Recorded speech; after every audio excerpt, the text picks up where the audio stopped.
Salut, c'est Frédéric Lacharité, courtier hypothécaire. Je vous présente mon émission Indépendance financière et hypothèque, dans laquelle je vais parler de finances personnelles, d'argent, de trucs pour arriver à l'indépendance financière et bien sûr d'hypothèque. Je m'adresse à ceux qui veulent s'enrichir, qui veulent prendre leurs finances en main. Je m'adresse à la classe moyenne, ceux qui veulent sortir du rat race. Je vous transmettrai ma formule pour atteindre l'indépendance financière. Donc, je vous invite à vous abonner à ce podcast. Ce sera un honneur pour moi de vous parler d'indépendance financière et d'hypothèque. Bonjour à tous et bienvenue dans un nouvel épisode d'Indépendance financière et hypothèque. Je suis Frédéric Lacharité, votre courtier hypothécaire à Montréal et au Québec. Le but de mon émission, c'est de vous accompagner, de vous encourager dans votre quête vers l'indépendance financière. Pour ce faire, je partage avec vous ce que j'ai appris dans mon propre cheminement financier. Je continue avec les 11 idées de choses à faire avec l'argent qui dort en valeur d'équité accumulée sur votre propriété. La semaine passée, j'ai parlé des 5 premières idées, soit la première idée, ne rien faire, et 4 autres idées d'investissement. Ne rien faire parce qu'il ne faut pas se stresser, il ne faut pas se forcer à faire quelque chose avec l'équité de notre maison. Il doit y avoir un besoin réel ou une opportunité sécuritaire qui va nous aider et non nous nuire. Parce que toute dette comporte un niveau de risque et c'est aucunement nécessaire de s'endetter pour bien réussir financièrement. Il n'y a pas d'urgence à utiliser l'effet de levier, à utiliser l'argent des autres pour s'enrichir. Mais lorsqu'une opportunité intéressante arrive devant nous, l'équité disponible sur notre propriété devient notre arme secrète, notre capital à déployer de façon stratégique et réfléchie. Évidemment, ça, on n'y a pas accès si on n'a pas suivi le plan de base, c'est-à-dire si on n'a pas mis de l'ordre dans nos finances, éviter toutes les dettes sauf l'hypothèque, accumuler une mise de fonds, accumuler notre fonds d'urgence, acheter notre résidence principale et augmenter nos dépenses de façon intentionnelle, progressive, de façon à toujours se dégager un profit année après année. En d'autres mots, se dégager une épargne, soit la différence entre nos revenus et nos dépenses. OK, allons-y avec la prochaine catégorie de choses à faire avec l'équité, soit la dépenser. OK, dépenser, on va se le dire, c'est pas ça qui fait avancer vers l'indépendance financière, ou en tout cas, pas autant que l'investissement. Alors, normalement, ce serait plus des idées pour lorsqu'on aura atteint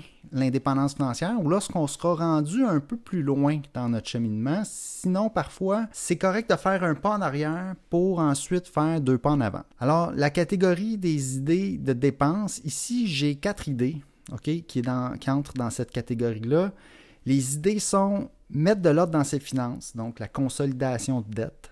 Ensuite, faire des rénovations, ensuite acheter une résidence secondaire et finalement augmenter son niveau de vie. Donc, je procède avec l'idée numéro 6 de mes 11 idées, soit mettre de l'ordre dans ses finances ou la consolidation de dette. La consolidation de dette, c'est de prendre des dettes à haut taux d'intérêt et de les transférer sur notre hypothèque à bas taux d'intérêt. Donc, les dettes à haut taux d'intérêt sont par exemple des cartes de crédit, des marges de crédit, des prêts voitures, des prêts personnels. L'hypothèque permet aussi d'allonger la période de repaiement du prêt, soit d'allonger la période d'amortissement de la dette. Le taux moins élevé de l'hypothèque, puis le fait d'allonger l'amortissement de la dette va permettre d'avoir des paiements mensuels plus bas et nous permettre de respirer un peu après une période difficile. Donc, c'est parfois le plan de base pour atteindre l'indépendance financière, c'est pas possible pour tout le monde tout le temps. On peut se retrouver dans une situation où on a dû utiliser les dettes de consommation pour une raison ou une autre.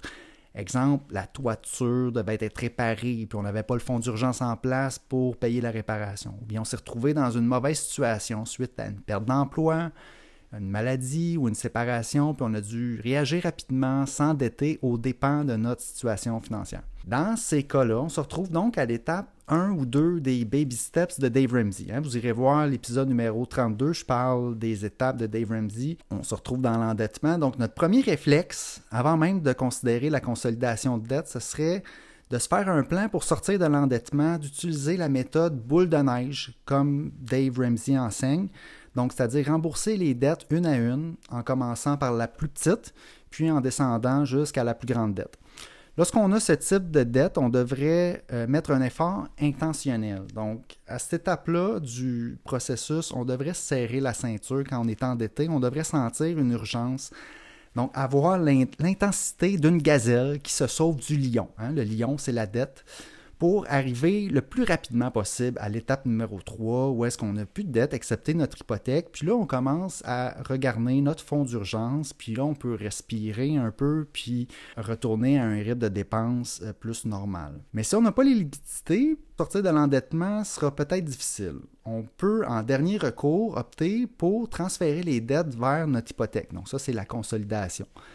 Transférer, consolider les dettes dans notre hypothèque va nous permettre de respirer un peu, de réduire l'intérêt qu'on paye et dégager un montant mensuel qui pourra servir à rembourser la dette. Je mentionne en dernier recours parce que ce transfert ne doit pas faire partie d'un mode de fonctionnement récurrent, soit s'endetter sur carte de crédit, transférer vers l'hypothèque, s'endetter sur carte marge de crédit, puis transférer vers l'hypothèque. On ne veut pas faire ça constamment. Le but, c'est de rembourser notre hypothèque complètement le plus rapidement possible. Donc, possible qu'on doive apporter d'autres changements en plus d'une consolidation dans notre situation financière pour arriver à l'indépendance financière. Donc, l'idée numéro 6, c'est probablement la moins bonne de mes 11 idées. J'ai hésité de la mettre dans la liste, mais dans certaines situations, elle va nous aider à atteindre l'indépendance financière si on prend les mesures pour éviter que le problème ne survienne sur une base récurrente.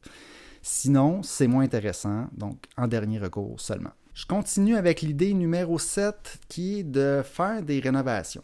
OK, on est propriétaire, on rembourse progressivement notre hypothèque, mais c'est possible qu'une réparation urgente encore survienne ou que l'on souhaite apporter des améliorations à notre maison. La cuisine, exemple, la salle de bain, c'est des choix populaires. Emprunter, utiliser l'équité de sa maison pour rénover, pour moi, ça fonctionne. Surtout si la rénovation fait augmenter la valeur de la maison. Les gens sont prêts à payer plus pour une maison qui est rénovée, une maison clé en main. Idéalement, pour nos projets de rénovation, on aimerait quand même les payer avec les liquidités dans notre budget, okay, sans avoir recours à la dette.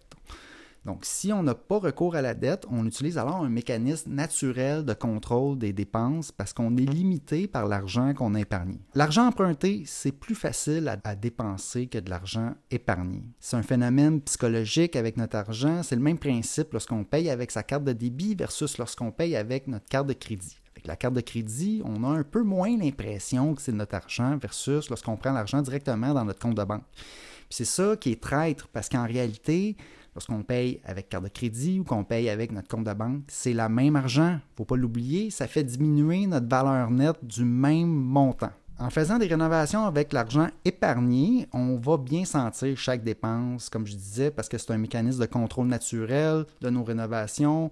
On est limité par l'argent qu'on a dans notre compte.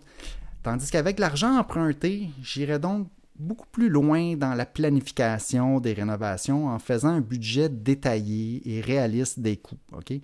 Prévoir une marge de manœuvre, puis faire un suivi serré du budget par la suite pour ne pas dépasser. On veut éviter les tant qu'à y être.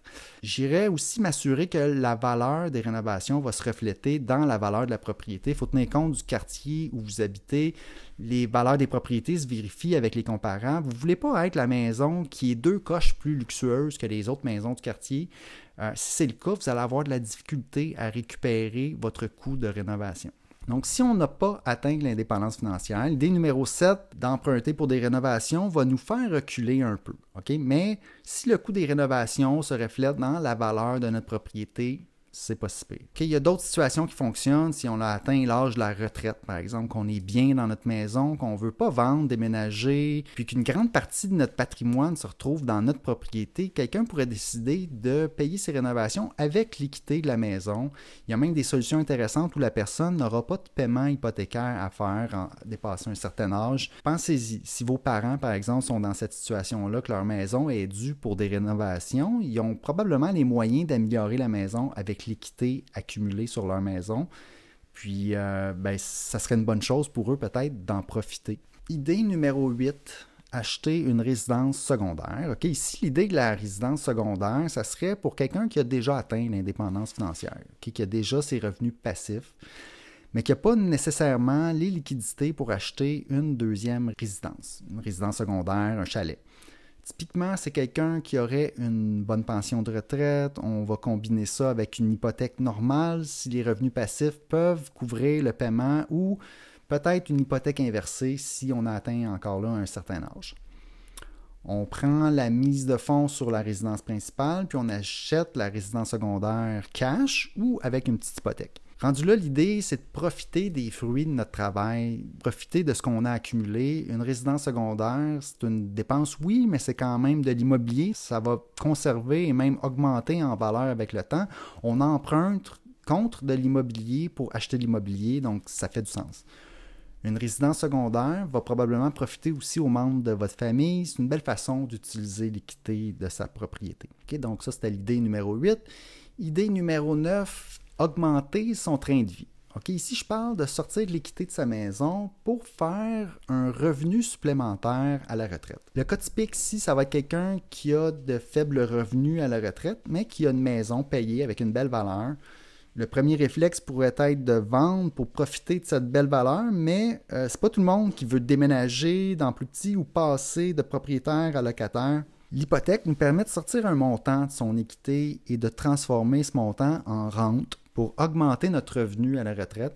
Ici, particulièrement, on pourrait opter pour une solution sans paiement de remboursement. Puis là, on pourrait penser qu'utiliser l'équité de notre propriété de cette façon-là pourrait entraîner plusieurs problèmes comme 1, notre maison ne nous appartiendra plus. 2, on pourrait se retrouver à devoir plus à la banque que la valeur de notre maison ou j'aurais plus rien à laisser à mes héritiers. Toutes des choses qu'on pourrait se dire avec des solutions comme ça.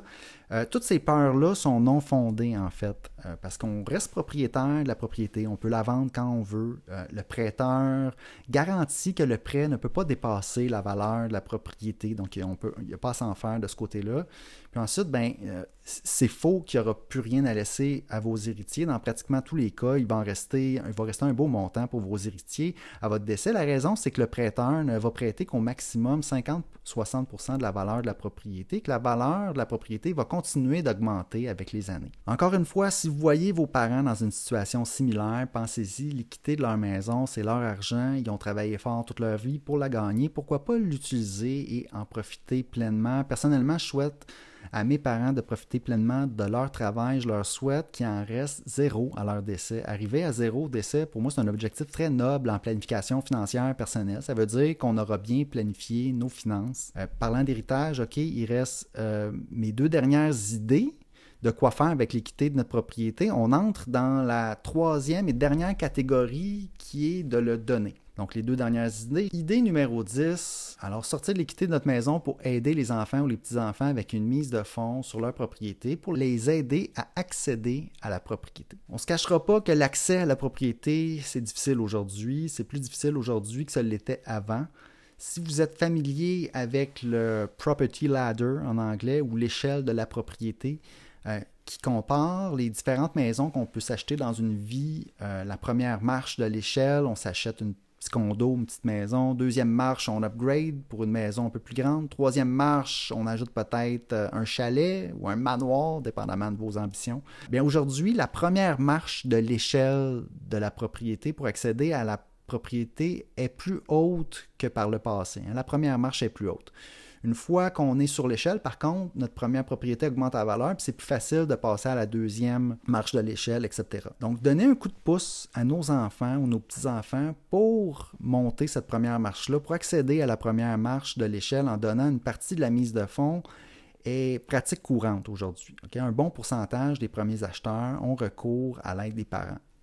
Idéalement, par contre, on veut que l'enfant ait des bonnes habitudes d'épargne, qu'il épargne lui-même une partie de la mise de fonds, qu'il puisse se permettre le prêt hypothécaire supporté par un revenu de travail adéquat. Sinon, c'est dangereux de permettre à quelqu'un qui ne contrôle pas ses dépenses d'acheter une propriété dont il n'a pas les moyens. On ne lui rend pas service à ce moment-là. Cette personne risque de toujours dépendre de l'argent donné par ses parents et c'est le parent qui va être en partie responsable parce qu'il va avoir facilité. On dit enabling en anglais, qui va avoir facilité le mauvais comportement en donnant de l'argent. Okay? Donc ça, c'est peut-être le risque à considérer si on veut donner à nos enfants pour aider à acheter la première propriété. Dernière idée, dernière chose qu'on peut faire avec l'équité de sa résidence principale, donc l'idée numéro 11 est de donner un héritage de son vivant. Donc ça, j'en parle rapidement. Ça rejoint un peu l'idée numéro 10 avec la mise de fonds pour une première maison. Mais ici, on parle directement de l'héritage à ses enfants ou à son enfant. Quelqu'un pourrait se dire, comme ça, ils n'auront pas besoin d'attendre que je meure pour en profiter. Puis peut-être que ça l'enlève la pression ou souper de famille, je ne sais pas. Dans certaines situations, c'est ce qu'on pourrait vouloir. On parle de l'hypothèque inversée, encore une fois, pas besoin de vendre la propriété vous appartient toujours, vous êtes garanti de pouvoir rester dans votre propriété jusqu'à votre décès, garanti de ne pas devoir plus que la propriété, et dans pratiquement tous les cas, il restera une belle valeur à léguer à vos héritiers. De votre vivant, vous allez voir votre don profiter à vos enfants. Donc ça, c'était ma dernière idée, l'idée numéro 11, un héritage de son vivant. Ça conclut mes 11 idées de quoi faire avec l'équité accumulée qui dort dans votre propriété. Évidemment, avec de l'argent, on peut faire n'importe quoi, mais avec de l'argent emprunté, il faut y aller de façon un peu plus stratégique. C'est pour ça que je voulais donner des idées intéressantes, ici, soit pour investir, pour dépenser ou pour donner l'équité de votre propriété. C'est tout pour aujourd'hui. Je vous rejoins la semaine prochaine avec un nouveau sujet pour vous aider et vous motiver à atteindre l'indépendance financière. Si vous songez à utiliser l'équité de votre propriété et que vous voulez qu'on regarde les différents scénarios ensemble, n'hésitez pas à communiquer avec moi, ça me fera plaisir de vous aider. Et merci de m'avoir écouté et je vous souhaite un bon cheminement vers l'indépendance financière.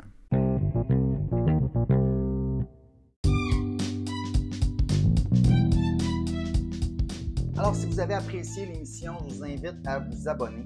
J'ai aussi une page Facebook à laquelle vous pouvez vous abonner. Ça s'appelle Frédéric Lacharité, courtier hypothécaire. Vous verrez passer mes publications hypothécaires quotidiennement. Si vous avez des questions ensuite d'hypothèque pour moi, achat, renouvellement, refinancement, n'hésitez pas à communiquer avec moi en prenant rendez-vous. L'adresse parleravecfred.com, c'est un site, ça va vous mener directement sur mon calendrier. Vous pouvez choisir la date, l'heure, choisir le moment qui vous convient pour prendre rendez-vous. Ensuite, par courriel à hypothèque au pluriel, donc hypothèque avec un S, à commercial frédériclacharité.com, téléphone 514-243-8994. Toutes ces infos-là sont disponibles dans les notes de l'émission. Puis ça me fera plaisir de parler d'indépendance financière et d'hypothèque avec vous.